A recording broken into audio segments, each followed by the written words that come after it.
এই যে এই যে রেকর্ড। 4টে শ্লোক আপনি এই যে 1 ঘন্টা বুঝালেন আমাদেরকে, এটা যদি রেকর্ড না পাই তাহলে কেমন করে এগুলো করবো? এই তো রেকর্ড দেবে আমাদের সুরেশ্বর মাধব বাবু। ওখান থেকে রেকর্ড করে। হ্যাঁ, উনি করছে। এখন করে নাই।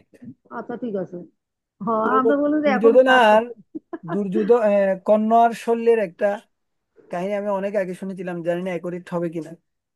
তো কর্ণ, জানেন আপনারা, উনি যদি ওনার মায়ের পরিচয় জানতো না। আমি মহাভারত কখনো দেখিনি, আপনারা অনেকে দেখে থাকতে পারেন। আমি এমনি শুনেছি এই লীলাটা মহাভারত রাধেশ্যাম আছে প্রভু আমাদের। রাধেশ্যাম প্রভুর মুখ থেকে। তো এই এই কর্ণের তেমন কোনো কোয়ালিটি ছিল তাও না। উনি যুদ্ধ করতে পারতো ভালো, যে পারদর্শী ছিল। তো শল্য কিন্তু সে ছিল রাজা, এবং সে অনেক, তার অনেক নাম ছিল। একটু খেয়াল রাখতে হবে কখন কি হচ্ছে। কর্ণ এবং শল্য দুজনেই কর্ণ এবং শল্য দুজনেই কি করেছিল, আপনারা এগুলো একটু নিয়ে রাখবেন। দুজনেই তো দুর্যোধনের পক্ষে ছিল না। তো কর্ণ শল্যকে অনেকভাবে অপমান করে, অনেকভাবে। শল্য কিন্তু এত বেশি কিছু রিয়া করতো না। তো কি করবি, এবং কর্ণের সাথে দুর্যোধনের খুব ভালো বন্ধুত্ব, সেই ক্ষেত্রেও কিছু বলতে পারছেন না। ওই, এটা আমি বলছি কেন, এই যে অনেকে তাকে অনেক ধাম্বিক, মানে কোনো গুণ নাই, কোনো কোয়ালিটি নেই, কিন্তু সে অনেক কিছু বলবে, অনেক কিছু দেখাবে। আবার অনেক ভক্ত আছে খুব সরল নম্র, ওর ওর কি অনেক কোয়ালিটি আছে, অনেক গুণ আছে। মৃদঙ্গ বাজাতে পারে, ভালো ক্লাস দিতে পারে, রান্না করতে পারে, অনেক গুণ আছে, কিন্তু সে দেখাবে যে আমি কিছুই তো পারিনি। এবং মন্দ উৎসিক্ত নিরঙ্কশৈব দীপ পর্যটনরত মাস্তায় কম্পৈনিব দোষী। তার ঐশ্বর্যের গর্বে অন্ধ হয়ে রাজা ব্যান রথে আরোহণ করে অঙ্কুশ তারণ রহিত হস্তির মতো দুর্লোক এবং ভূলোক কম্পিত করে তার রাজ্যে বিচরণ করতে লাগলেন। দুর্লোক মানে কি? আকাশ লোক নয়, আকাশ লোক। দুর্লোক মানে দূরের লোক। আর ভূলোক মানে কি? এই পৃথিবী, পৃথিবী এই লোক। পৃথিবী ভূলোক, ভূমি। ন দ্রষ্টব্যম ন দাতব্যম ন হতব্যম দ্বিজস কশ্চিৎ ইতি নাবা ধম বেরি ঘোষেণ সর্বস্ব। রাজা ব্যান বেরি নিনাদের দ্বারা রাজ্যের সর্বত্রই ঘোষণা করেছিলেন যে ব্রাহ্মণরা আর কোনো প্রকার যজ্ঞ অনুষ্ঠান করতে পারবে পারবে না। না। ব্রাহ্মণরা কি দোষ করেছিল? তো ও একেবারে ফার্স্ট আক্রমণ শুরু করেছে কার উপর? ব্রাহ্মণের উপর, যারা হচ্ছে হেড ডিভিশন। হেড ডিভিশন, তারপর কি আর্ম ডিভিশন, বেলি ডিভিশন, লেগ ডিভিশন। তো একদম ফার্স্ট মাথাটাকে কেটে দিচ্ছে, ব্রাহ্মণদের উপর আক্রমণ।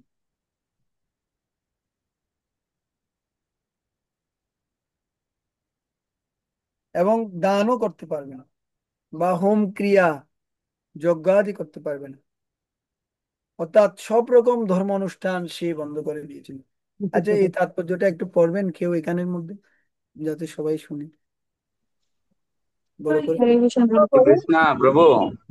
হ্যাঁ, পড়েন। বেন বেন রাজা যা বহু বছর পূর্বে করেছিল আচ্ছা। তা এখন সারা পৃথিবী জুড়ে সমস্ত নাস্তিক রাষ্ট্র সরকারগুলো মেনে চলছে। পৃথিবীর অবস্থা এতই সংকটজনক যে যে কোনো মুহূর্তে সরকারগুলো ঘোষণা করতে পারে যে সব রকম ধার্মিক অনুষ্ঠান বন্ধ করতে হবে। হুম। তার ফলে পৃথিবীর অবস্থা এতই অধঃপতিত হবে যে পুণ্যবান ব্যক্তিদের পক্ষে এই পৃথিবীতে বাস করা অসম্ভব হয়ে উঠবে। তাই সুস্থ মস্তিষ্ক সম্পন্ন মানুষদের অত্যন্ত নিষ্ঠা সহকারে কৃষ্ণ ভক্ত অনুশীলন করা উচিত, যাতে তারা এই ব্রহ্মাণ্ডে দুর্দশাগ্রস্ত অবস্থায় আর চরিত না হয়ে তাদের প্রকৃত আলোয় ভগবত ধাম করে যেতে পারেন। হরি বল। অনেক সুন্দর পাঠক, গোল্ডেন পাঠক প্রপাদের। অনেক সুন্দর শিক্ষা দিয়েছেন প্রপাত। অলরেডি এখনো এখনো আমাদের অনেকগুলো ধার্মিক অনুষ্ঠান বন্ধ করে দিচ্ছে। ওরা আমাদের ইসকনের সম্পদের হিসাব খুঁজতেছে। গত কিছুদিন আগে পুরো বাংলাদেশের একটা মিটিং হয়েছে আমাদের ওখানে। বাংলাদেশের 64টি জেলার অনেকগুলো মন্দিরের মেইন যারা প্রধানরা ঢুকেছেন। তো ওখানে ওনারা বলছে, আমাদের যারা নেতারা আছে ওনারা আলোচনা করছিলেন যে আমাদের এত যে সম্পদ আছে এগুলো মানুষকে দেখানোর দরকার নেই। অলরেডি এগুলো সরকারের নথিতে কি হয়ে গেছে। তো ওরা চায় না যে আমরা ফলাও করে কিছু করি, কারণ ওরা এত ঈর্ষা পরায়ণ, এত কি হয়ে গেছে। ওরা চাচ্ছে না যে আমাদের এই ধর্মটা সব জায়গায় প্রচার হয়। না, আমাদেরও ওখানে একটা ইনস্ট্রাকশন দিয়েছে, সেটা হচ্ছে আমরা অল্প একটু হলেও সেটা ফেসবুক ইন্টারনেটে ছেড়ে দিচ্ছি। দেখুন আমাদের ঘরে কত বড় অনুষ্ঠান হচ্ছে, কত ভোগ লাগাচ্ছি, কত মানুষ এসেছে। তো আপনি ইন্টারনালি কিছু প্রচার করুন, আপনি ইন্টারনালি কিছু কি করুন, অনুষ্ঠান করুন। ফলাও করে মানুষকে না দেখিয়ে যদি আমরা ইন্টারনালি মানুষকে হৃদয় ভক্তি সঞ্চার করি। যেমন এই যে আমাদের জুম মিটিং হচ্ছে, এটা সবাই দেখতে পাচ্ছে। এটা শুধুমাত্র তারাই দেখতে পাবে যারা আমাদের সাথে ক্লাসে যুক্ত বুঝতে হয়েছে, এবং বুঝতে ওই পারছেন, হ্যাঁ। ধরনের ব্যক্তিগুলোকে আমরা এই লিঙ্ক গুলো দিচ্ছি। এই ধরনের আমরা এখানে ফলো করে বলতে পারি, করতে পারি না তো। কিন্তু যদি মিডিয়াতে এমন ভাবে প্রচার করা হয়,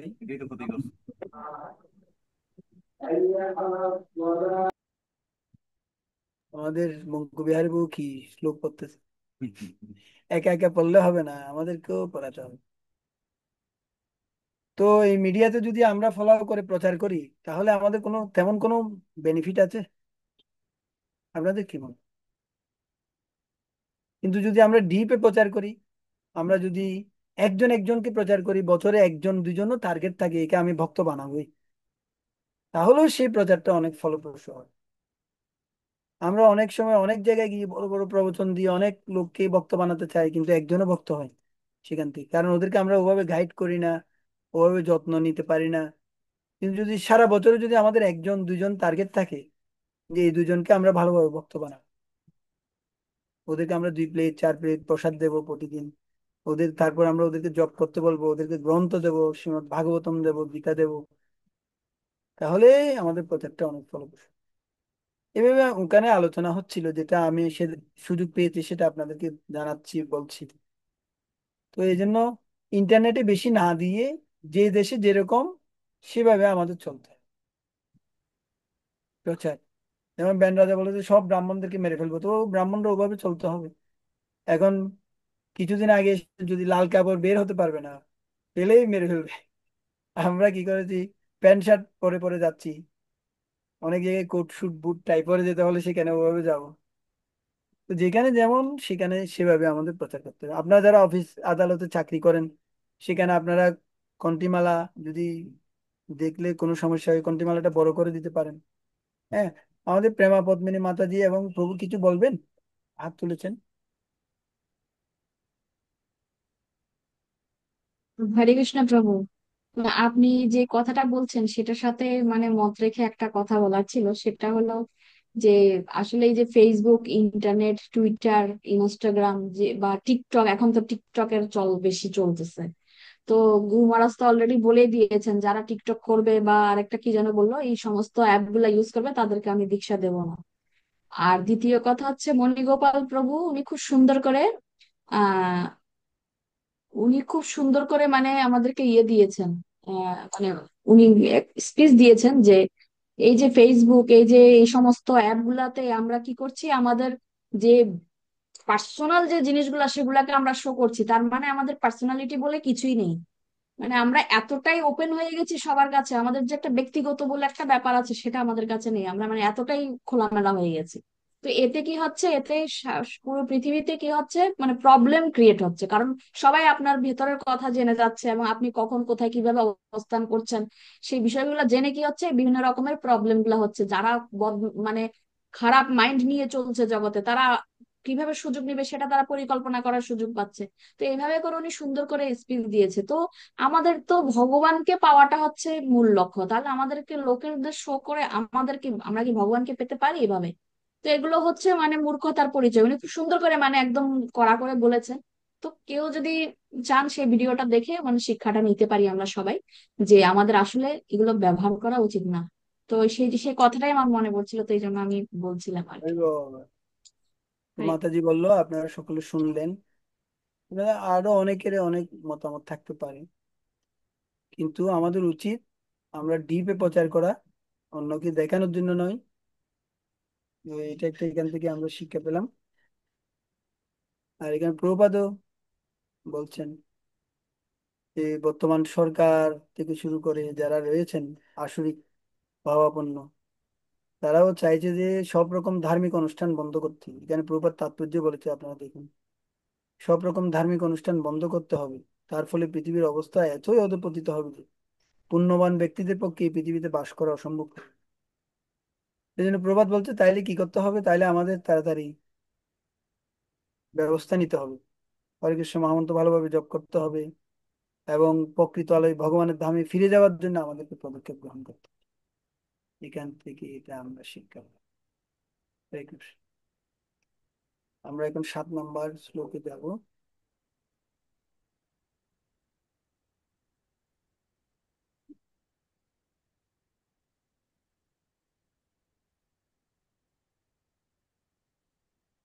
বেনস্য বেক্ষমূনায় দুর্বিতস্য বিচেষ্টিতম বিমিশ্বলোকবেশনং কৃপয়র্চুস্ময় সত্তিন।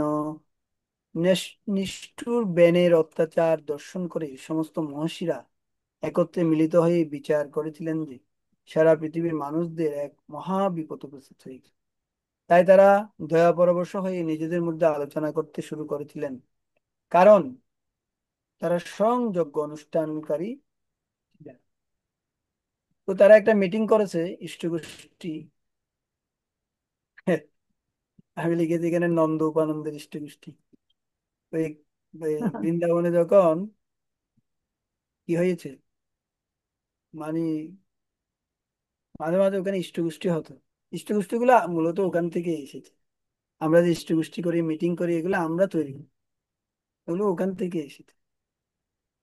ওই যে গিরি গোবর্ধনের যখন গিরি গোবর্ধন এ, পর্বতের একটা লীলা আছে না, ইন্দ্র যখন কি করলো, ওই সময় মিটিংটা হয়েছিল। মানে নন্দ মহারাজ জিজ্ঞেস করছে, বাবা কেন, নন্দ মহারাজ কৃষ্ণ জিজ্ঞেস করছে যে বাবা কেন তুমি এই দেবতার পূজা করছো, এই ইন্দ্রদেবের পূজা করছো, সমুদ্র তো বাবা বৃষ্টি হয়। তখন কি বললো, তখন নন্দ মহারাজ আর উত্তর দিতে পারছে না। এর পরবর্তীতে সবাইকে বলতো যে কৃষ্ণের কথাগুলো সব যুক্তিপূর্ণ আছে, চলো আমরা এখন গিয়ে কি করব, সবাই মিলে একটা মিটিং করি। নন্দ, উপানন্দ, সুনন্দ, তারপর কৃষ্ণের বাবা, সবাই মিলে একটা মিটিং করেছে। মিটিং করে সেখানে সিদ্ধান্ত হয়েছে যে ওনারা গিরি গোবর্ধনের পূজা করে। এরপরে সবাই গিরি গোবর্ধন, হ্যাঁ, ওনার ভাইয়েরা। তো এইভাবে ওনারা কি করেছেন, মিটিং গুলো মূলত ওখান থেকে আসছে। এখানে আমরা দেখতে পাচ্ছি মহর্ষিরাও একসাথে মিলিত হয়েছে, ওনারা একা কেউ ডিসিশন নেয়নি। তেমনি আমাদেরও জিবিসি রয়েছে ইসকনে, জিবিসি বর্গরা একসাথে মিলিত হয়। আবার জিবিসির নিচেও অনেকগুলো কাউন্সিলই রয়েছে, ন্যাশনাল কমিটি রয়েছে, তারপরে টিএমসি রয়েছে। টিএমসি নিচে আমরা সাধারণ ডিপার্টমেন্ট হেডরা রয়েছে, আবার সাধারণ ভক্তরা রয়েছে, আবার সাধারণ ভক্তদের আন্ডারে অনেকগুলো ভক্ত রয়েছে, তারা আবার আলাদা আলাদা মিটিং করে। তো দেখা যাচ্ছে এটা রয়েছে। মিটিং করেন তো আপনারা নাকি? Chain of command. আমরা এখন মিটিং করতে বেশি বুক ডিস্ট্রিবিউশনের মিটিং। এখন ক্লাস টাস গুলো আমাদের মাথায় নেই, তারপরে আপনারা আসছেন বিদায় জুমে কিছু বলছি। আমাদের এখন মাথায় ঘুরছে কাকে গীতা দেবো, কাকে ভাগবতম দেবো এই দুর্গাপূজায়। তো আপনারা পারলে একটু সহযোগিতা করবেন, এটা আপনাদের কাছে ভিক্ষা চাচ্ছি। কারণ শিল প্রভুপাদের মিশনকে অগ্রসর করতে হলে আমাদের কিছু গ্রন্থ প্রচার করা দরকার, গ্রন্থ বিতরণ। এখানে অনেকে করছে, আমাদের সুলক্ষণা মাতাজি করছে, তারপর আমাদের শান্তিপ্রিয়া মাতাজি প্রায় 8-10 সেট ভাগবত প্রচার করে ফেলেছে। তারপরে এখানে আরো অনেকে আছে, উত্তমাঙ্গী মাতাজিও ইন্ডিয়া থেকে ভাগবতম প্রচার করছে। কুমুদন কুমু কি ভাগবতম প্রচার করেছেন মনে হয়, এই জন্য বলছি। হ্যাঁ হয় কৃষ্ণপ্রভু বলেছি, কালকে আমাদের বাহ। এখানে 10 সেট ভাগবত হইব হ্যাঁ, সেন্টারে। আপনাদের সাথে আমাদের কম্পিটিশন চলবে, আমরা 200 সেট, আপনারা কত সেট করতে পারবেন গীতা কোর্স, নির্ণয় প্রতিযোগিতা চলবে। ঠিক আছে। আসি আবার এখানে ক্লাসে এগুলো বেশি বললে ওরা আমাকে ক্লাস থেকে বাদ দিয়ে দেবে। এগুলো আলাদা ক্লাসে বলতে হবে, বুঝছেন? তারপরে একটু সুযোগ এসেছে বললাম আর কি। এমনিতে আমি ভালো ক্লাস দিতে পারি না, তারপরে যদি আবার এখানে গীতা ভাগবত ঢুকিয়ে দিই, ব্যবসা, বইয়ের ব্যবসা, এগুলো বক্তব্য মহারাজ বললে কিছু হবে না, সবাই নিয়ে নেবে, কিন্তু আমার থেকে নেবে না। তারপরে যদি কিছু নেন, আমাদের সুরেশের মাধববাবুর আলদারে অনেকে রয়েছে, বলা হয়ে গেলে ওনারা বিক্রি করছেন, গীতা ভাগবত দিচ্ছেন। অন্তত কিছু কিছু বই প্রচার করলে ওগুলো আমাদের গুরু মহারাজের কাছে আমরা রিপোর্টিংটা পাঠাবো। ত্রিবিক্রম করুণা দাস, উনি কি আমাদের এই এরিয়ার? ত্রিবিক্রম করুণা দাস, উনি কি বিদেশে? এখানে দাঁড়িয়ে হলে একজন কাকে দেখা যাচ্ছে যে। হুম। আচ্ছা, আপনি বিদেশে মনে হয়, আচ্ছা ঠিক আছে বলুন। আপনি এই পরিস্থিতির মধ্যে আপনি ক্লাস করছেন, ওকে। কত নাম্বার পড়েছি কৃষ্ণা মাতাজি? আমরা 7 নম্বর পড়ছি। 7 নম্বর পড়েছি। মিটিং হ্যাঁ, ওটা অনুবাদ অনুবাদ পর্যন্ত হয়েছে। অনুবাদ হয়েছে, তাইলে এখানে হ্যাঁ, অনেকগুলো তারপর যেটা কর্মী হয়নি। জ্ঞানী, তারপর যোগী ভক্ত নিয়ে এখানে প্রভুপাদ পার্পটে বর্ণনা করেছেন। কর্মীরা ইন্দ্রিয় তৃপ্তি সাধন করতে চায়, জ্ঞানীরা ভক্তি চায়, তারপর ভগবত ভক্ত সাধুরা উৎকণ্ঠিত থাকে কিভাবে জাগতিক ব্যক্তিদেরকে ভক্ত বানাবে, এটা নিয়ে প্রভুপাদ পার্পটে বলেছেন।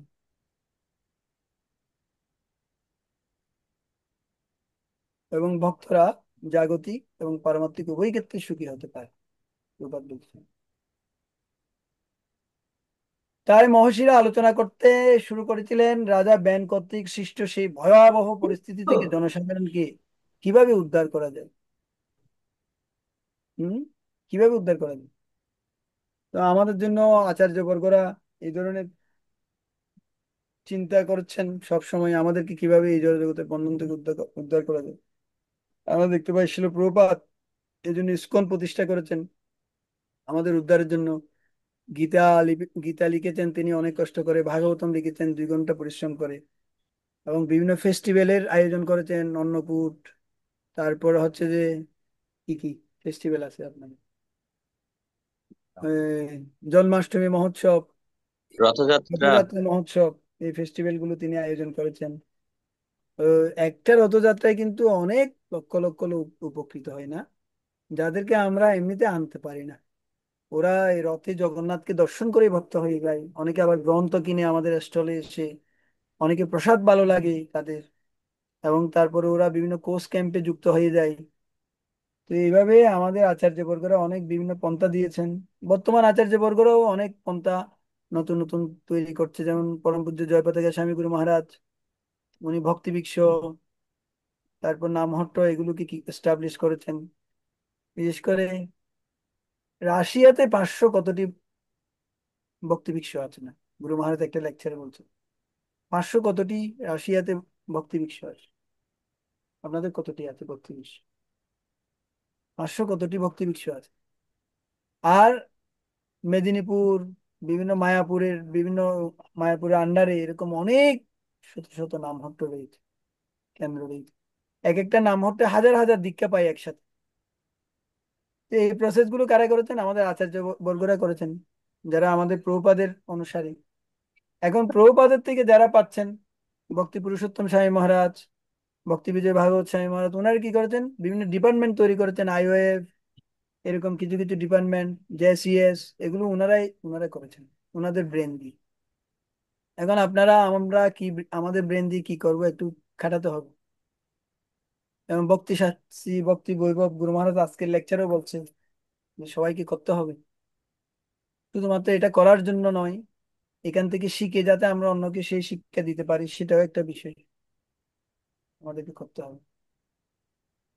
তো এখান থেকে আমরা এই লাস্ট লাইন থেকে সেটা পাই। কিভাবে উদ্ধার করা যায় জনসাধারণকে, সেই চিন্তা। কিভাবে জনসাধারণকে উদ্ধার করা যায়, লাস্ট 3টা ওয়ার্ডে দেওয়া হয়েছে এই কঠিন পরিস্থিতিতে। রাজা ব্যান কর্তৃক সৃষ্ট সেই ভয়ঙ্কর পরিস্থিতি থেকে জনসাধারণকে কিভাবে উদ্ধার করে। তো অলরেডি প্রপাতের বিভিন্ন পার্পটে এখানে দেখবেন এই সেকশনে রয়েছে, বর্তমানে যারা রাজারা রয়েছেন তারা হচ্ছে ব্যান রাজার থেকেও ভয়ঙ্কর। বিশেষ করে এই বানকিন মুন থেকে শুরু করে যারা যারা রয়েছেন, যদিও মনে হচ্ছে ওরা অনেক দক্ষ, কিন্তু এরা অনেক ভয়ঙ্কর। ওখানে আপনি কোনো ধর্ম প্রচার সরাসরি করতে পারবেন না। অনেকগুলো দেশে রয়েছে, সাধুদেরকে সরাসরি সেখানে প্রবেশ করতেও দেয় না। তো বাংলাদেশ সেই হিসেবে অনেক ভালো আছে, আমাদের বাংলাদেশ। এখন আমরা সেই ড্রেস পরে আবার যাচ্ছি বিভিন্ন জায়গায়। কিছুদিন আগে আমি কক্সবাজারে যাচ্ছিলাম, তো সেখানে আমাকে বলছে যে আপনারা শার্ট প্যান্ট পরে যান, আপনারা ড্রেস পরে যাবেন না। ওরা একটু ভয় পাচ্ছে, যেহেতু আমরা দুইজন ভক্ত ওখানে ভয়েস ক্যাম্প দিতে গিয়েছি। আবার কিছুদিন আগে চৌমোহনীতে গিয়েছি, সেখানে আমাকে একজন দাড়িওয়ালা দেখতেছে অনেক ইয়ে করে, আমি কি করছি। তো এইভাবে ওদের একটা আক্রোশ আক্রোশ এখনো রয়ে গেছে আমাদের প্রতি, কিন্তু আস্তে আস্তে ওরা বুঝতে পারবে এই কৃষ্ণ ভাবনামৃত আন্দোলন কতটা গুরুত্বপূর্ণ মানুষের জন্য। এই সময় ওরা বুঝতে পারবে। কত বলবি। ভালো কথা বললে সমস্যা স্বাধীন ক্ষমতা তো বললাম হবে না যেমন নিয়ে চলবে। আপনার কথাগুলো বোঝা যাচ্ছে না প্রভু, আপনারা বুঝতে পারছেন কিনা আমি জানি না।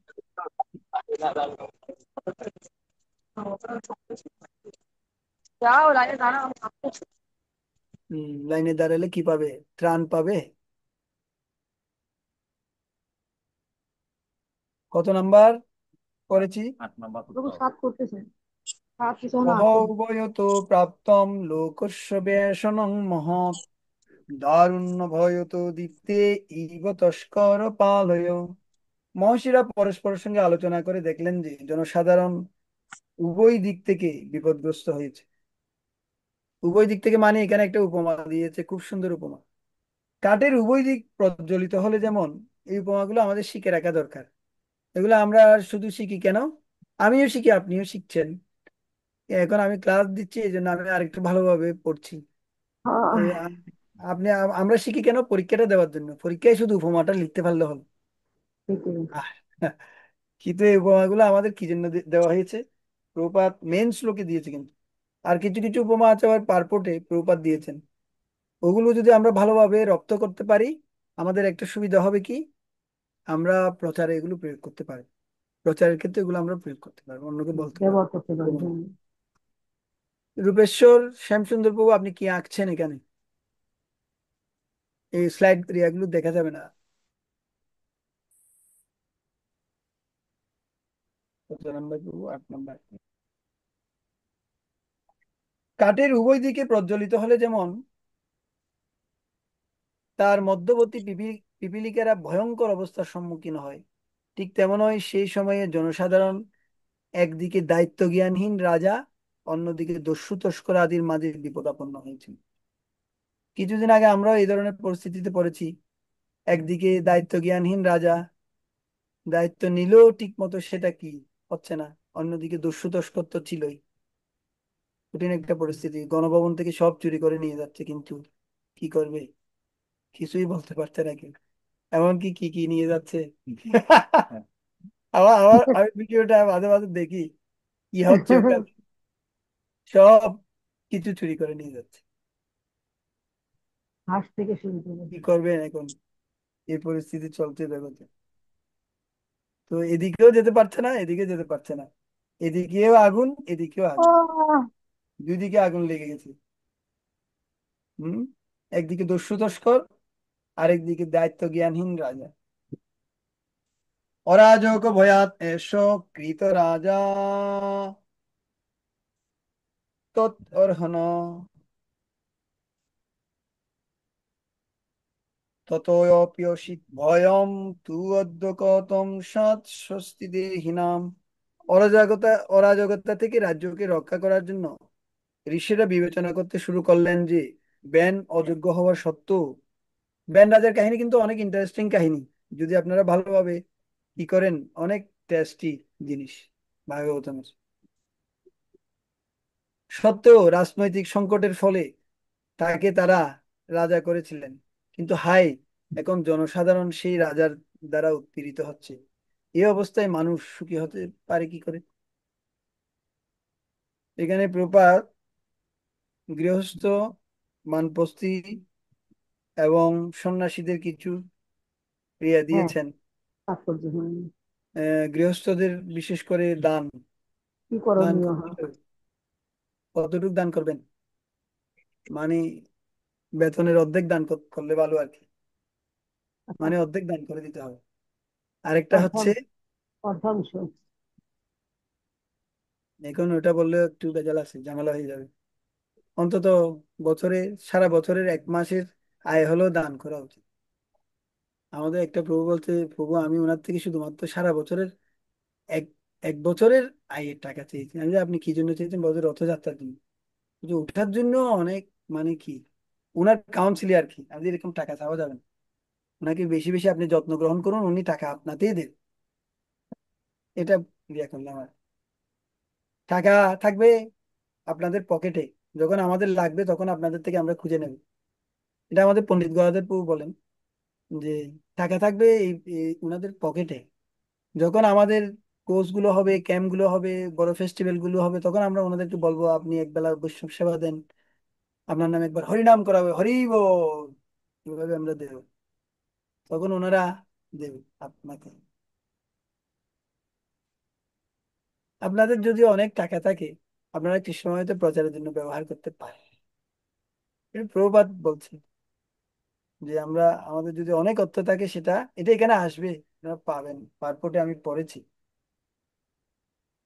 আচ্ছা, এখানে নিচের 6 লাইন একটু পড়তে পারবেন? মহাত্মারা ভগবত চেতনা বা কৃষ্ণ ভক্তির প্রচার করেন, ওখান থেকে। মহাত্মারা ভগবত চেতনা বা কৃষ্ণ ভক্তি প্রচার করেন, কারণ তারা পাশবিক জীবনের ভয়ঙ্কর পরিস্থিতি থেকে জনসাধারণকে রক্ষা করতে চান। প্রজাদের বাস্তবিক ভাবে ধর্মের পথে পরিচালনা করার জন্য এবং দস্যু তস্করদের দমন করার জন্য উত্তম সরকার প্রয়োজন। তা যখন হয়, তখন মানুষ শান্তিপূর্ণভাবে পারমার্থিক উন্নতি সাধন করতে পারে এবং তার ফলে তাদের জীবন সার্থক হয়। হরে কৃষ্ণ। পরীক্ষিত মহারাজের সময়ে দেখি, পরীক্ষিত মহারাজ সময়ে যারা অনাচার করতে চাচ্ছিল, বিশেষ করে কুলি, তখন কুলিকে পরীক্ষিত মহারাজ কি করেছে? দণ্ড দিয়েছে। আর অম্বরীশ মহারাজের সময়েও পুরো রাজ্যটা খুব সুখে শান্তিতে ভরপুর ছিল। যুধিষ্ঠির মহারাজ, প্রহ্লাদ মহারাজ, ওনারা এক একজন সফল রাজা সবাই। হুম। এই জন্য যদি সেই ধরনের রাষ্ট্র সরকার গঠন করা যায়, এই জন্য আপনাদের দরকার, আপনারা যারা যারা বড় বড় পদে আছেন সরকারের, বিশেষ করে আমাদের শান্তিপ্রিয় মাতাজি তো শিক্ষা মন্ত্রণালয়ে ছিল। আমি এর বিশ্বতি বিক্রম প্রভু অনেক প্ল্যানিং করছিলাম, ওনাকে দিয়ে আমাদের কিছু বই টই বের করবো। বই টই গুলো সরকারের কাছে ছাড়বো। তো উনি বলছে আমাকে, আমার মাতাজিকে নিয়ে কিছু প্ল্যানিং আছে। আমি যে, প্রভু আপনিও করেন, আমিও কিছু আমিও কিছু আপনাকে ইয়া দেবো। আমাদের অজিত গোবিন্দ প্রভু কিছু বই বের করেছে। উনি শিক্ষা মন্ত্রণালয়ে ছিলেন তখন মনে হয়, না মাতাজি? শিক্ষা মন্ত্রণালয়ে ছিলেন না? হ্যাঁ, আমি শিক্ষা মন্ত্রণালয়ে ছিলাম প্রভু, ওই প্রভু ছিল কিনা সেটা আমি বলতে পারছি না। হুম। আর এখন তো এই ওরা একটু প্রভুটা নেগেটিভ হচ্ছে যে মাইন্ডেড। বিশ্বজিৎ বিক্রম প্রভুর সাথে আমি কথা বলছিলাম যে, মানে আপনাকে দিয়ে কিভাবে আমরা কিছু কাজ করাবো, ওগুলোর বেশি আলোচনা করছি আর কি। এখন তো আপনি রাবার মন্ত্রণালয়ে চলে আসছেন, জগন্নাথ দিলে রাবার দিতে পারবেন। যাই হোক, এটা প্রভু ওই যে একটা কিছু পেলে হবে। ভগবান দেখেছে আর কি, যে ওকে দিয়ে কোনো কাজ হবে না, ওরা এখানে বসায় রেখে লাভ নাই, বরং চট্টগ্রামে নিয়ে যাই, সেখানে যদি কোনো কিছু সেবা করতে পারে। এই জন্য ভগবান নিয়ে এসেছে চট্টগ্রামে। আচ্ছা, যাই হোক, তো এটা আমি বোঝাতে চাচ্ছি যে আমাদের যদি বড় বড় পদগুলোতেও যদি আমাদের ভক্তরা থাকে, যেমন কিছুদিন আগে আমাদের একটা, লন্ডনে একটা ভক্ত, ওনার নামটা কি ছিল গো? লন্ডনে একটা ভক্ত, ওই যে আমাদের বুক ডিস্ট্রিবিউশনের ছবি পাঠাচ্ছে, তো ডিস্টার্ব করবে। উনি এখন প্রধান বিচারকের দায়িত্ব পেয়েছেন। এটা একটা বিশেষ আমাদের জন্য। হম। আর কত নাম্বার পড়েছি বউ? তবু এবার 10 হবে, হ্যাঁ, এবার হবে 10 নম্বর শ্লোক। 10 হবে না? টাইম তো অনেক হয়। অহেরিব পয় পোষ পোষকস্যাপনর্তবি বেন প্রকৃতিব খল সুনিতা গর্ভ সম্ভব। ঋষিরা চিন্তা করতে শুরু করলেন সুনিতার গর্ভ থেকে উৎপন্ন হওয়ার ফলে রাজা বেন স্বভাবতই অত্যন্ত দুষ্ট। তাহলে সুনিতার কি ব্যাড কোয়ালিটি ছিল যে উনার গর্ভ থেকে বের হওয়ার ফলে বেন অত্যন্ত দুষ্ট হয়েছে? এই দুষ্ট রাজাকে সমর্থন করা ঠিক দুধ দিয়ে সাপ পোষার মতো। এখন সেই সব রকম দুঃখ কষ্টের কারণ হয়েছে যে আমরা এটা বার করতে পারি। এই তাৎপর্যটা একটু পড়ুন তো, মাতাজিরা কেউ পড়ুন, প্রভুরা অনেকক্ষণ পড়েছে। সাধুরা সাধারণত সামাজিক কার্যকলাপ এবং জড়জাগতিক জীবন থেকে স্বতন্ত্র থাকেন। প্রজাদের পশু তস্করের হাত থেকে রক্ষা করার জন্য সাধুরা বেনকে সমর্থন করেছিলেন, কিন্তু সিংহাসনে আরোহণ করার পর সে ঋষিদের কষ্টের কারণ হয়েছিল। সাধু ব্যক্তিরা পারমার্থিক উন্নতির জন্য যজ্ঞ অনুষ্ঠান এবং তপশ্চর্যা অনুশীলনে বিশেষভাবে আগ্রহী হন, কিন্তু সেই সাধুদের কৃপার জন্য কৃতজ্ঞতা অনুভব করার পরিবর্তে বেন তাদের প্রতি বৈরী ভাবাপন্ন হয়েছিল এবং তাদের সাধারণ কর্তব্যকর্ম অনুষ্ঠান পর্যন্ত বন্ধ করে দিয়েছিল। দুধ কলা দিয়ে যে কালসাপ পোষা হয় সে কেবল তার দাঁতে বিষ জমায় এবং তার পালককে দংশন করার প্রতীক্ষা করে। হরে কৃষ্ণ। তো এটা হিতে বিপরীত হয়ে গেছে আর কি, এখন ওনারা বানিয়েছেন। এমনিতে ওনারা ব্যানের স্বভাব জানতেন, ও যে এরকম ছোটবেলা থেকে এক ঘুষিতে একজন মেরে ফেলতেছে। তো কঠিন ভয়ঙ্কর ছিল, ছোটবেলা থেকেই ভয়ঙ্কর ছিল, গলা চিপে অনেকজন কি করে ফেলতো। এরকম কিছু থাকে। আমার একটা বন্ধু ছিল, যদিও এখানে প্রসঙ্গক্রমে চলে আসছে। আমি তো ছোটবেলা থেকে একটু সরল ছিলাম, মানে একটু ভেদা টাইপের ছিলাম আর কি। তো আমি এমনি প্রথম সারিতে বসার চেষ্টা করতাম। তো ও নাম ছিল মঞ্জুর মোর্শেদ, আমার বন্ধু। তো ও কি করেছে, ওই কতগুলো উইলসেন পেন আছে না, ওগুলোকে টেবিলের মধ্যে ঘষায় আমার হাতে লাগিয়ে দিয়েছে। আমি আমার হাতটা পুরোটা পুড়ে দিয়েছে। আমি স্যারকে গিয়ে বলেছি। এখন স্যার কি করবে, স্যারও তেমন কি বলে, ঠিক আছে এটা আমি বিচার করবো। আমাদের একটা স্যার ছিল। তো একদিন ও, আমরা পরীক্ষা দিচ্ছি, ও কি করছে, নকল করছে। ওই সময় একটু নকল টকল বেশি চলছে। তো ও কি করছে, নকল করছে। এখন স্যার দেখতে পেয়েছে। স্যার এসে এমন ভাবে ব্যাট দিয়ে, দুটো ব্যাট দিয়ে ওকে পিটালো, পিটাতে পিটাতে অনেক মেরেছে। ওই পূর্বে একটা নালিশ দিয়েছিলাম, ওটারও একটা জেরা আছে। স্যারকে বলেছিলাম, এখন হাতে নাতে ধরা পড়েছে। সেই হিসেবে অনেক মেরেছে। এরপরে আরো ঘটনা বেড়ে গেছে। এরপরে স্যার যখন একবার 3টা 4টা 5টার দিকে, মানে স্কুল বন্ধ ইয়া করার পর চলে যাচ্ছে, মানে একটা নির্জন জায়গা আছে একটু, উম, ওখানে স্যারকে ও ছুরিকাঘাত করেছে পায়ে, অনেকগুলো ছুরি মেরেছে। তো ওখানে আমাদের কিছু ছাত্রী ছিল, ওরা বলছে স্যারকে মেরে ফেলছে, স্যারকে মেরে ফেলছে, ওই চিৎকার করছে। তখন স্যার ওখান থেকে একটু সুরক্ষা পেল। অনেকগুলো ছুরি মেরেছে রানের উপর। তারপর পরে স্যারটা এখনো আছে। এবার আমার সাথে রথযাত্রায় দেখা হয়েছে স্যারের সাথে। আমাকে খুব কি করছে, যদিও আমি স্যারের অনেক কি, আমি স্যার স্যার করছি বলে বলে দিলাম তুমি অনেক মহাল, এই সেই বলে আমাকে কি করতে চাচ্ছে। তো সবাই কি, হ্যাঁ হ্যাঁ হিন্দু স্যার। তো এটা বললাম কি কারণে, যে এখন বর্তমানে তো ছাত্রদেরকে পিটাতে পারে না। আগে অনেক আমাদেরকে, আমাকে একটা স্যার ছিল স্বপন স্যার। উনি আমার পেট, যদি উনি পদার্থবিদ্যার স্যার ছিল, যদি কিছু একটা করে না যেত, পড়ালেখা যদি কোনো একটা না পারতো, পেটের চামড়া ধরে এমন জোরে চিপ দিত। এখন কান্নাকাটি করলো স্যার বেলা বলে, করে আসবি কিনা বল, প্র্যাকটিক্যালটা করে আনবি কিনা বল। আর যখন বলবো স্যার করব করব করব, তখন আস্তে করে ছেড়ে দিচ্ছে। ওই স্যারটাও দেহ রেখেছে। তো উম, এইভাবে আগেকার দিনে কিন্তু এরকম ছিল। আগে বলতে আজ থেকে কত বছর আগের কথা বলছি আমি, 20 25 বছর, 30 বছর, 25 বছর আগের কথা বলছি। হুম। হুম। এরপরে ওই ছেলেটা, যে ছেলেটা ছুরিকাঘাত করেছে, ওই ছেলেটা কিছুদিন পরে ওর জন্ডিস হয়ে মারা গেছে, কিছুদিন পরে। তো এই ধরনের অনেক সময় হয়। যাই হোক, আমি ব্যক্তিগত ঘটনা বলে ফেললাম, ক্ষমা করবেন, আমি এটা বলতে চাইনি। তারপরও প্রসঙ্গক্রমে এসে গেছে। ব্যান রাজার কাহিনীতে অনেক কিছু বেরিয়ে যাবে এখানে। আমরা কত নম্বর পড়েছি? 10 নম্বর। নিরূপিত প্রজাপাল সজিজ্ঞাংসতি বৈ প্রজা, তথাপি শান্তয়ে মাম নাস্তা তৎপাতকং স্পৃশে। প্রজাদের রক্ষা করার জন্য আমরা এই ব্যানকে রাজপদে অভিষিক্ত করেছিলাম, কিন্তু এখন সে প্রজাদের শত্রুতে পরিণত হয়েছে। আর এই সমস্ত ত্রুটি সত্ত্বেও আমরা তাকে এখন বোঝাতে চেষ্টা করব, তার ফলে তার পাপ আমাদের স্পর্শ করবে। তো ঋষি মুনিরা চিন্তা করছে ওকে আরেকটু বুঝাই, আরেকটু চেষ্টা করি, একটু কি করতে পারি কিনা, লাইনে আনতে পারি কিনা দেখি।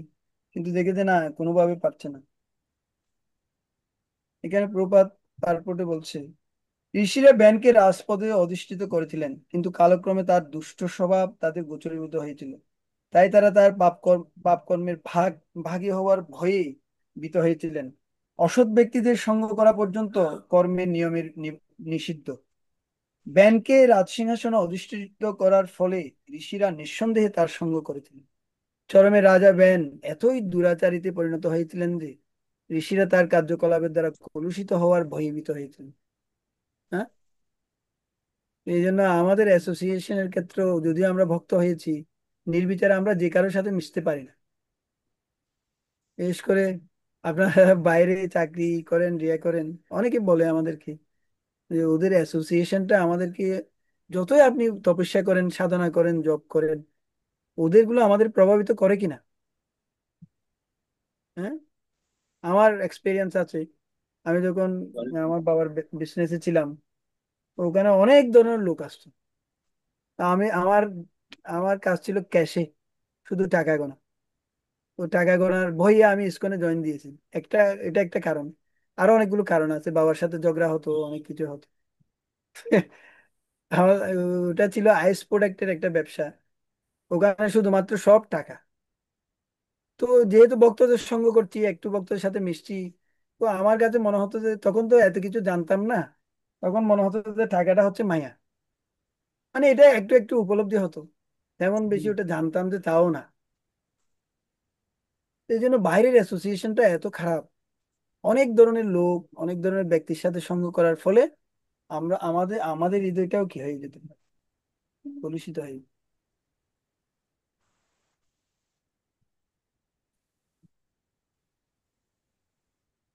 তদ্বিদবি অসৎবৃত্ত বেনস্মাবিকিত নিপ, শান্তিতজ দিন বাচম ন গ্রহিষ্যতি অধর্মকিত, লোকধিকার সন্ধন্দং দর্শিসাম ঋষ্যতে যশা। এটা একজন একটু পড়বেন অনুবাদটা? হরে কৃষ্ণ। হ্যাঁ।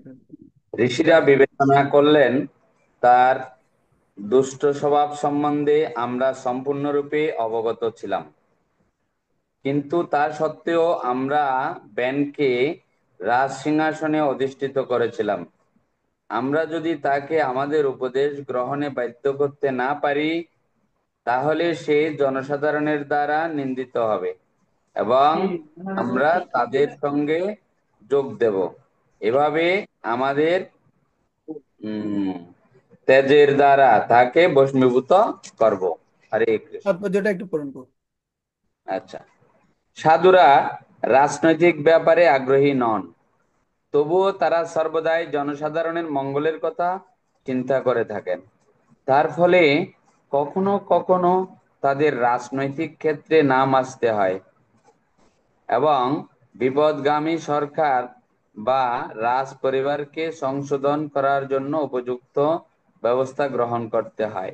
কিন্তু কলিযুগে সাধুরা পূর্বের মতো শক্তিশালী নন। পুরকালে সাধুরা তাদের আধ্যাত্মিক শক্তির দ্বারা পাপীদের বশীভূত করতে পারতেন, কিন্তু কলি যুগের প্রভাবে সাধুদের এখন আর সেই রকম শক্তি নেই। ব্রাহ্মণদের প্রকৃতপক্ষে পশুমেধ যজ্ঞ করার ক্ষমতা নেই, যে যজ্ঞে যজ্ঞাগ্নিতে পশুদের উৎসর্গ করা হতো নতুন জীবন দান করার জন্য। এই পরিস্থিতিতে সক্রিয়ভাবে রাজনীতিতে অংশগ্রহণ করার পরিবর্তে সাধুদের হরে কৃষ্ণ মহামন্ত্র কীর্তন করা উচিত। শ্রী চৈতন্য মহাপ্রভুর কৃপায় এই হরে কৃষ্ণ মহামন্ত্র কীর্তনের ফলে রাজনৈতিক জটিলতার বিজড়িত না হলেও জনসাধারণ সর্বপ্রকার লাভ প্রাপ্ত হতে পারে। হরে কৃষ্ণ। ওইখানে কলিযুগের সাধুদের সেই শক্তি নাই বলছে। হ্যাঁ, যজ্ঞাগ্নিতে আগে সাধুরা পশুকে আহুতি দিয়ে সেটা থেকে নতুন জীবন দান করতে পারতো, কিন্তু যুগের প্রভাবে সেটা এখন সম্ভব হবে না। কিন্তু এই যুগে একটা শক্তি রয়েছে, সেটা হচ্ছে হরিকৃষ্ণ মহামন্ত্র। তো এই যুগে সাধু কে? যে লাল কাপড় পরে থাকবে সেই সাধু? কে সাধু এই যুগে? আপনারা বলবেন, এই যুগে কে সাধু? প্রভুপাদের একটা পারপোর্ট আমি পেয়েছিলাম, এই কৃষ্ণমানবতা আন্দোলনে যারা যুক্ত হয়েছে, যারা কৃষ্ণের ভক্তি অনুশীলন করছে, যারা 4টা নিয়ম পালন করছে, যারা 16 মালা জপ করছে, তারা সকলেই সাধু। সে পুরুষ হোক, সে মহিলা হোক, সে লাল কাপড়ের হোক, সে সন্ন্যাসী হোক, সে বৈরাগী হোক, অথবা সে কি হোক, বানপ্রস্থী হোক, এরা সবাই সাধু যারা কৃষ্ণমায়িত ঠিকভাবে অনুশীলন করছে। এখানে প্রভুপাদ লাস্টের দিকে বলেছে, দেখুন, সাধুদের হরেকৃষ্ণ মহামন্ত্র কীর্তন করা উচিত। সক্রিয়ভাবে রাজনীতিতে অংশগ্রহণ করার পরিবর্তে সাধুদের হরেকৃষ্ণ মহামন্ত্র কীর্তন করা উচিত। শ্রী চৈতন্য মহাপ্রভুর কৃপায় এ হরেকৃষ্ণ মহামন্ত্র কীর্তনের ফলে রাজনৈতিক জটিলতায় বিরাজিত না হলেও জনসাধারণের সর্বপ্রকার লাভ প্রাপ্ত হতে পারে। তারপরে দেখা যায় আমাদের কিছু কিছু আহ ভক্তরা আছেন যারা এই ধরনের, বিশেষ করে মোদি থেকে শুরু করে বড় বড় ব্যক্তিদের সাথে তাদের কি রয়েছে। আমাদের গোপালকৃষ্ণ স্বামী মহারাজ, রাধা পরম পূজ্য রাধানাথ স্বামী মহারাজ, ওনারা অনেক বড় বড় ব্যক্তিদের কি করেন, নিয়ন্ত্রণ করেন, ওনাদের কথা ওনারা শুনেন। এবং অলরেডি রাধানাথ স্বামী মহারাজ বিশেষ করে ব্রিটেনে থেকে শুরু করে আমেরিকায় বিভিন্ন জায়গায় উনি বড় বড় জায়গায় প্রবচন দিচ্ছেন, অনেকগুলো সেমিনার দিচ্ছেন। আর ওনারাও এগুলোতে উপকৃত হচ্ছে, ওনারা এগুলো চাচ্ছে। হুম? ওনারা এগুলো চাচ্ছে যে এই কৃষ্ণময় এত সুন্দর কিভাবে ফ্লোরিশ করছে সারা পৃথিবীতে, সারা বিশ্বে। কিভাবে আপনারা এটা চালাচ্ছেন, কিভাবে এটা আপনারা মেনটেন করছেন। তো এগুলো ওনারা শুনতে চায়, জানতে চায়। আর উনি বেশিরভাগ বিনয়, নম্রতা, সহনশীলতার উপর ক্লাস দেন। হ্যাঁ, যখন এগুলো বলে ওরা তো গলে যায়। কারণ ওদের মধ্যে ওই কোয়ালিটি গুলো তো নেই। ওদের মধ্যে আছে উগ্রতা, কিভাবে কে কোন দেশ কোন দেশকে কি করবে, নিয়ন্ত্রণ করবে, এই ধরনের কোয়ালিটি গুলো। যদিও এরাও অনেক বড় বড় দেশ চালাচ্ছে না। রাশিয়ার প্রেসিডেন্টের নাম কি? Vladimir Putin. ওর যদি কোয়ালিটি না থাকে, ও এত বড় রাশিয়াকে কন্ট্রোল করছে কিভাবে? অনেক সময় প্রশ্ন আসে আমার, না? ওর কিন্তু কোনো স্পিরিচুয়াল কোয়ালিটি নেই, না, আধ্যাত্মিক নেই। তারপরে আমার মনে হচ্ছে যে ও ভগবান থেকে কোনো না কোনো একটা শক্তি পেয়েছে, না হলে এই পুরো রাশিয়ার রাজা কিভাবে হয়েছে? পুরো চাইনাকে যে চালাচ্ছে, চাইনায় তো কত কোটি লোক, 100 কত কোটি লোক। তো তার মধ্যে কিছু না কিছু কোয়ালিটি দিয়েছে চাইনার পুরো জনগণগুলোকে নিয়ন্ত্রণ করার জন্য। ভারতকে যিনি চালাচ্ছেন মোদি, তাকেও কিছু কোয়ালিটি ভগবান দিয়েছেন। দেখা যায়। তো বর্তমানের পরিস্থিতি অনুসারে তারা হয়তো রাজা হয়েছে, ভবিষ্যতে কি হবে জানি না। আমাদের ভক্তরা যদি রাজ সিংহাসনে বসে, তারা হয়তো কিছু করতে পারবে। কিন্তু এখানে প্রভুপাদ বলছে সক্রিয়ভাবে রাজনীতিতে অংশগ্রহণ করার পরিবর্তে সাধুদের হরেকৃষ্ণ মহামন্ত্র কীর্তন করা উচিত। প্রভুপাদ এটা এখানে অনুমোদন করছে না। শ্রী চৈতন্য মহাপ্রভুর কৃপায় এই হরেকৃষ্ণ মহামন্ত্র কীর্তনের ফলে রাজনৈতিক জটিলতায় বিরোচিত না হলেও জনসাধারণ সর্বপ্রকার লাভ প্রাপ্ত হবে। শুধুমাত্র মহামন্ত্র কীর্তনের ফলে সবার হৃদয়ে শান্তি বিরাজ করে, এটাই কেন বল।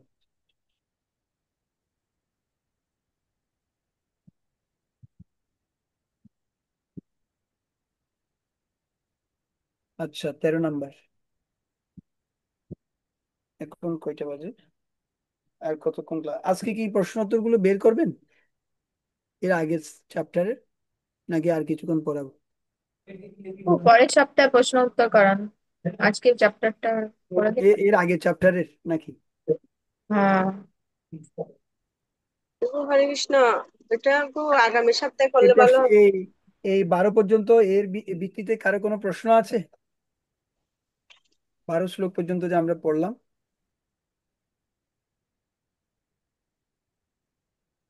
আপনাদের কারো কোনো প্রশ্ন মন্তব্য থাকলে বলতে পারেন, আপনাদের কোনো রিয়েলাইজেশন থাকলে বলতে পারেন। কয়েক মিনিট।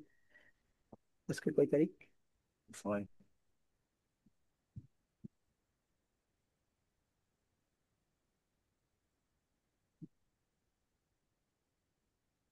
তাহলে প্রশ্ন উত্তর গুলো বলুন। হ্যাঁ প্রভু বলেন।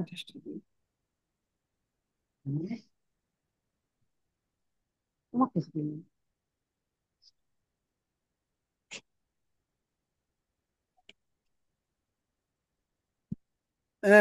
আমাদের শান্তিপ্রিয়া মাতাজি প্রশ্ন আছে মনে হয় নাকি? হ্যাঁ প্রভু, একটা প্রশ্ন আছে। হ্যাঁ মাতাজি বলেন।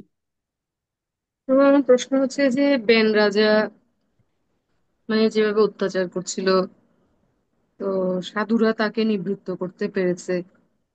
তো আবার প্রভুপাদ তাৎপর্য বলছিল বর্তমান সময়ে সাধুদের এরকম শক্তি নেই। তাহলে এরকম যখন শাসক হয়ে যাবে, তাহলে ভক্তদের তখন কি করণীয়?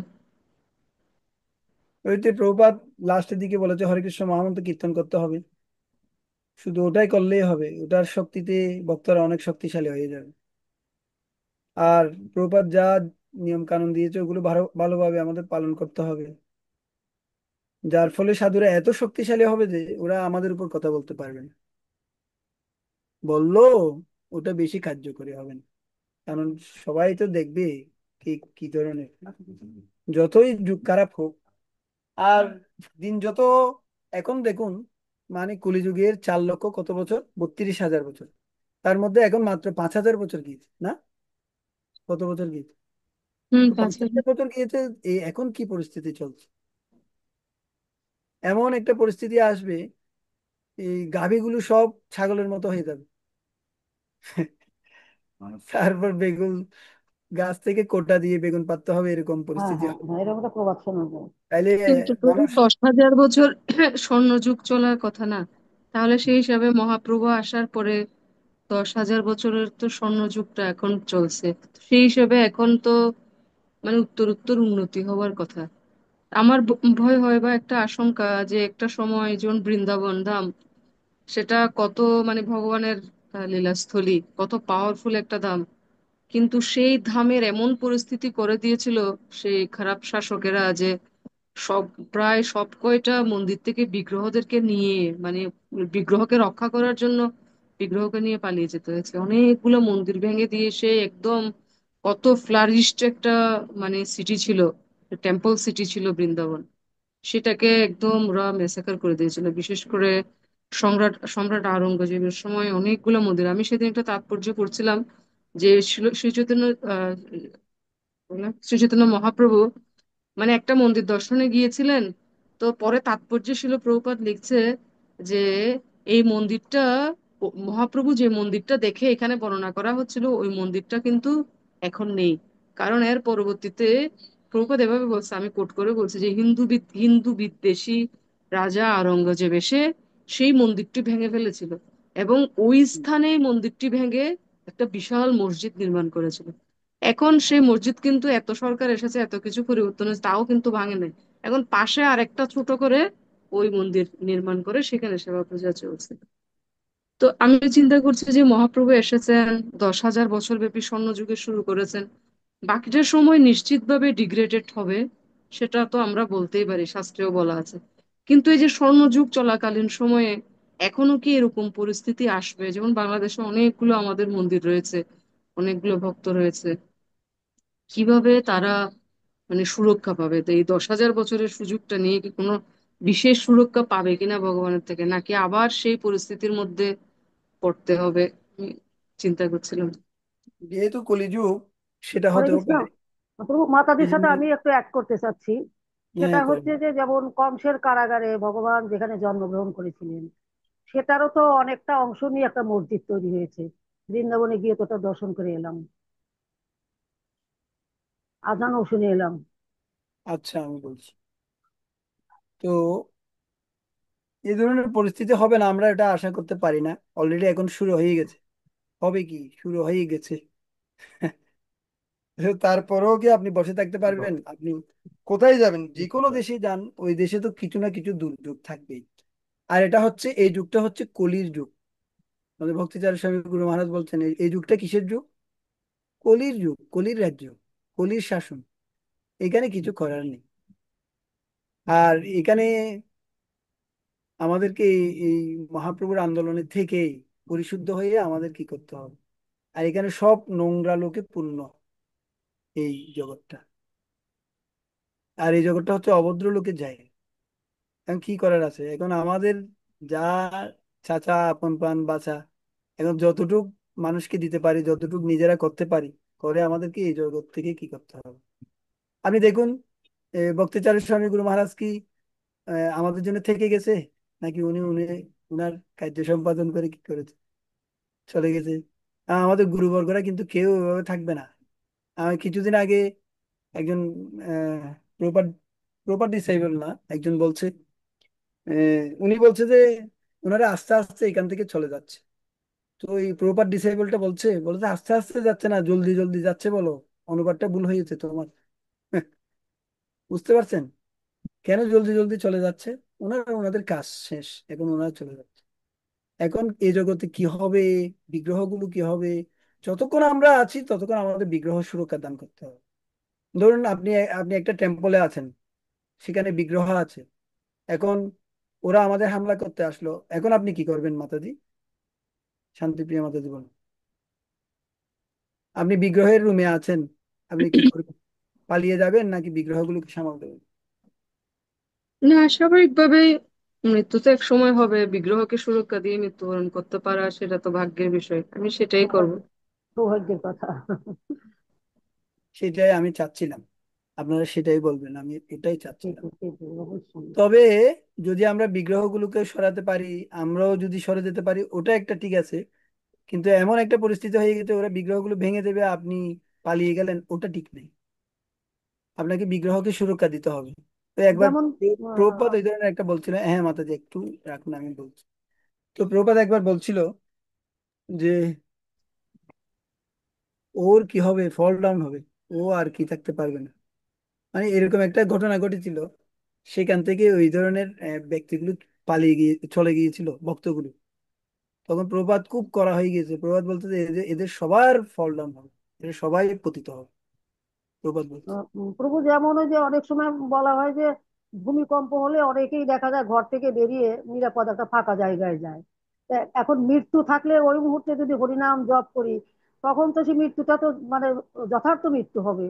তা দৌড়ানোতে আমি মনে করি বা এটা মেনটেন করার চেষ্টা করি। আমি তখন এটা ভূমিকম্প জপমালাটা, আসলে তখন বোঝা যাবে আপনি কি ঘরে বসে আমি থাকবেন না জপমালাটা পালিয়ে। নিয়ে আমি তখন চেষ্টা করি যে আমাদের এখানে একটা ভূমিকম্প হয়েছিল মৃত্যুটাকে রাধা সার্থক মাধব করা। মন্দিরে, ওখানে ভিডিওটা আমি আপনাদেরকে দেখাতে পারি কে কোন দিকে পালাচ্ছে। ওই সেই তো, কিন্তু কয়েকজন ভক্ত বসে জব করছিল। আবার ওই আবার না। একজন ভক্ত, আমি ওখানে দরজাটা বিগ্রহ অর্চন করছিল কিছু ভক্ত, তখন আমি এটা খুলে দেখি একটা ভক্তের হাতে স্বয়ং ওই গুণ নিতে গিয়ে উনি দুইটাকে দুই হাতে নিয়ে দাঁড়িয়ে আছে।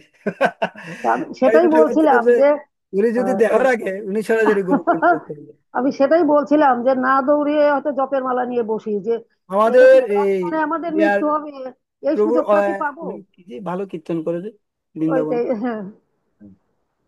তখন হরিনাম জপ করতে শুরু চেষ্টা করি। অরিন্দপুর গল্প শুনেছেন?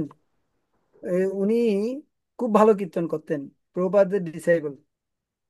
তো উনি একবার আমেরিকা চলে যেতে চাচ্ছিল। তো উনি যখন গাড়িতে উঠে গেছে তখন দেখছে গাড়ি থেকে একটা মাছি বেরিয়ে যেতে চাচ্ছে ও কোনো না কোনো ভাবে গাড়ি থেকে।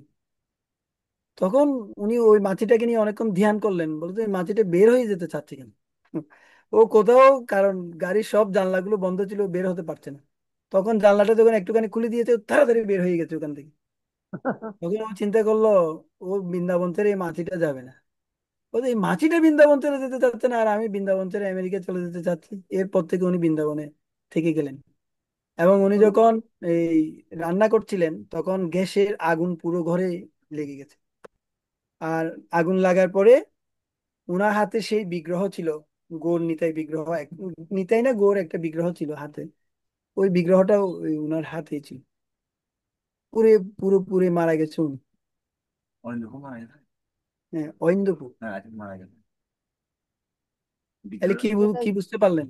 না সেটাই তো বলছিলাম যে এটা হচ্ছে পরীক্ষা, অন্তে নারায়ণ হ্যাঁ হ্যাঁ, স্থিতি। সেটাই সেটাই। এতবান শঙ্ক যোগাভ্যাম সধর্ম পরিনিষ্ঠয়া জন্মলাভ পরপুংসাম অন্তে নারায়ণ স্থিতি। এখন তো অনেক হ্যাঁ, কিছু করতে অনেকে পারি, নারায়ণ অনেক কিছু স্তুতি। করতে পারি, কিন্তু মৃত্যুর সময় কি পরিস্থিতি হচ্ছে। সেটাই তো কথা। এই যে কিছুদিন আগে যে পরিস্থিতি হলো, আমরা সবাই মানে কি ওই সময় পালা করে করে সবাই পাহারা দিচ্ছি। ওরা আসবে যে কোনো সময় এসে মন্দির ভেঙে দেবে। এই জন্য ভক্তি পুরুষোত্তম মহারাজ একটা কথা বলেছে, ওটা আমার খুব ভালো লেগেছে, যে তোমরা কীর্তন মঞ্চ করো, বড় মন্দির করো, কিন্তু সেখানে কীর্তন মঞ্চ থাকবে, কোনো বিগ্রহ থাকবে না, চিত্রপট থাকবে। ওরা আসলে আমরা চিত্রপট গুলো সারিয়ে ফেলবো। কারণ এই যুগে দস্যুরা থাকবে, এটা হচ্ছে কলির যুগ। আর উনি বলছিল যে তোমরা ভক্তদের হৃদয়ে মন্দির তৈরি করো, বেশি বেশি ভক্ত বানাও। মন্দির তৈরি করতে গেলে তোমাদেরকে অনেক ব্যাগ পেতে হবে, অনেক টাইম লাগবে, অনেক অর্থ খরচ হবে। তার থেকে তোমরা যদি ভক্ত বানাও, অনেক ভক্ত হয়ে গেলে তখন এই জগতের ভার কিছুটা কমবে। এভাবে মহারাজ বলছিলেন আর কি, আরো ডিটেলস বলেছে। হুম, হুম, এই জন্য মন্দির তৈরি থেকে ভক্ত বানানোটাও গুরুত্বপূর্ণ। ভক্তের হৃদয়ে যদি আপনি মন্দির তৈরি করতে পারেন, একটা ভক্ত একটা মন্দির করতে পারে না। সেটাই তো কথা। আমাদের এখানে প্রেম প্রদায়িনী মাতাজি আর প্রভু আছেন, ওনারা চাইলে একটা মন্দির করে দিতে পারবে আমাদের, অনেক পয়সা আছে। এরকম অনেকে আছে, একটা মন্দির করে দিতে পারি। তো একটা যদি ভক্ত বানানো যায়, এক একটা, যেমন অম্বরীশ প্রভু আমাদের মন্দির করে দিয়েছে না মায়াপুরে, উনি হ্যাঁ একাই হ্যাঁ, চাইলে পুরো মন্দিরটা করে দিতে পারে। সেটাই। তারপরে ভক্তদের থেকে মন্দিরের প্রণামী নিচ্ছি। তো ভক্তদের হৃদয়ে যদি আমরা মন্দির ইয়ে করতে পারি, তো আপনাদের সব উত্তরগুলো ঠিক আছে। কেউ লিখেন নেই এরকম আছেন? এখন তো টাইম নেই। 8টায় উঠলেই আপনারা ঘুমাবেন, আমরা ঘুমাবো। 9টা বেজে গেছে, আবার এদিকে 3:30টায় উঠতে হবে। অনেকে মনে হয় 2টায় উঠে যায় মনে হয়, কেন জব করে। এখন অনেকের ঘুম চলে আসতেছে, চোখ দেখে বোঝা আজকে যাচ্ছে। তাহলে প্রশ্ন উত্তর আলোচনা করবেন না আজকে? হ্যাঁ, এটা আপনি ওনাদেরকে নিয়ে একটু জুমে বসবেন আর কি। আপনি তো এখানে সিনিয়র আছেন, ঠিক আছে, বসবেন। না প্রভু, আপনি বলেন, আমি উত্তরগুলো না না, হয়েছে আমি কিনা। আপনাকে দিচ্ছি। ঠিক আছে, আপনারা প্রশ্ন উত্তর যা লিখেছেন তা ঠিক আছে। আমরা এর পরের চ্যাপ্টার, 2 চ্যাপ্টার একসাথে মিলাবো। আচ্ছা ঠিক এই আছে। চ্যাপ্টার আজকে আর টাইম নেই, যেহেতু মাতাজি একটা গুরুত্বপূর্ণ প্রশ্ন করেছে, এই জন্য প্রশ্নের উত্তর দিতে গিয়ে আমাদের একটু টাইম লেগে গেল। ও হরে আমার কৃষ্ণ হরে কি ছিল কৃষ্ণ কৃষ্ণ শুভ, কৃষ্ণ হরে হরে, হরে রাম হরে রাম। কার? আমরা যারা পরীক্ষা দিইনি, অনেকে দেয়নি, ওই বন্ধ আপনাকে হবে তো আমি পরীক্ষা। পরীক্ষার প্রশ্নটা কয়েকবার পাঠিয়েছি, আপনি সিন না করলে, না দেখলে আমি কি করতে পারি বলুন। ও আপনাকে আচ্ছা। ব্যক্তিগতভাবে আমি পাঠিয়েছি। আচ্ছা, থ্যাংক ইউ প্রভু, থ্যাংক আপনি ইউ এত ভেরি মাচ। ব্যস্ত, হ্যাঁ প্রভু, আসলে সরি। আর বেশি করে টাকা কামান, এগুলো দিয়ে গ্রন্থ প্রচার করবেন। এবার তাহলে দর্শক আপনি মুরালি প্রভু আপনি আমাকে 4টা গীতা দিবেন আপনার একটা পক্ষ থেকে। ছোট গীতা। ছোট না মানে বড়গুলা, বড় গীতা বড় গীতা তো এখন আমাদের বিবিটিতেই নেই, ছোট গীতা নিতে পারেন। যেটা আছে 4টা দিবেন। ওটা আমি আপনার থেকে কিনে নিব। ওটা জাস্ট এখন বললেন তো, আর জাস্ট এটা। ভাগবতম একসেট হলো, ভাগবতম প্রচার করেন।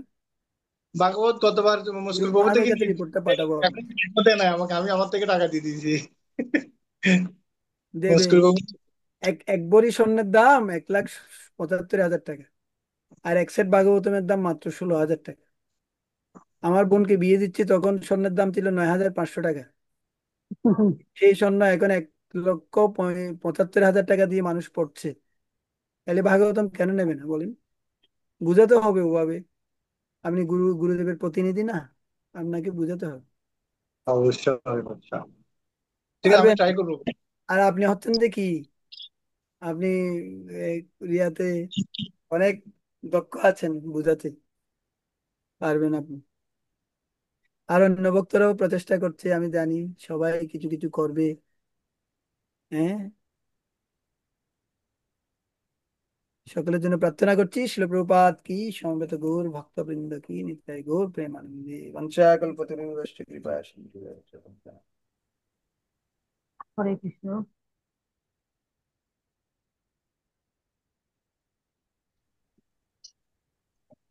হুম।